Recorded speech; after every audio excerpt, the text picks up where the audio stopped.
Индустрия және инфрақұрылымдық даму министрлігі елді мекендердегі жол жөндеу жұмыстарының сапасына міндетті сараптаманы енгізу механизмін даярлауда. Автомобиль жолдарының сапасын арттыруға байланысты мемлекет басшысының тапсырмасына орай Индустрия және инфрақұрылымдық даму министрлігі бірқатар кешенді шараларды жүзеге асыруда.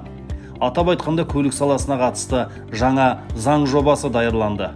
Ол жол активтерінің ұлттық сапа орталығы арқылы елді мекендердегі жол жөндеу жұмыстарына міндетті сараптама жүргізуді қарастырады. Қазіргі кезде мәжілісте бізде орташа жөндеу экспертизасы бойынша жергілікті қалалық жолдар бойынша заң қарастырылып жатыр.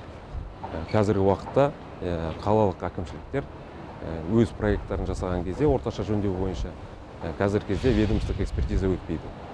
Осы заң қабылданғаннан кейін осы бүкіл проекттер орташа жөндеу біздің ұлттық сапа орталығы арқылы жаңа ведомстволық экспертиза өтеді. Ол жерде жаңағы проекттің көзделген жаңағы шешімдері және сметалық бағалар тексеріске қарастырылып, заң жүзінде бәрі жұмысқа асады.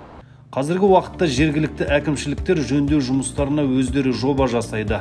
Оны өздері бекітеді, тендер ойнатып, біткен соң жұмысты өздері қабылдайды.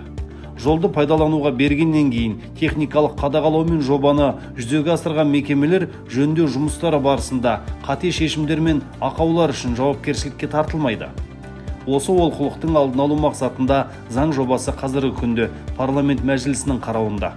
Қосымша ынталандыру шарасы ретінде Қазақстан Республикасы Индустрия және инфрақұрылымдық даму министрлігі жолдардың сапасына байланысты әкімдердің рейтингін анықтау әдістемесін даярлауда.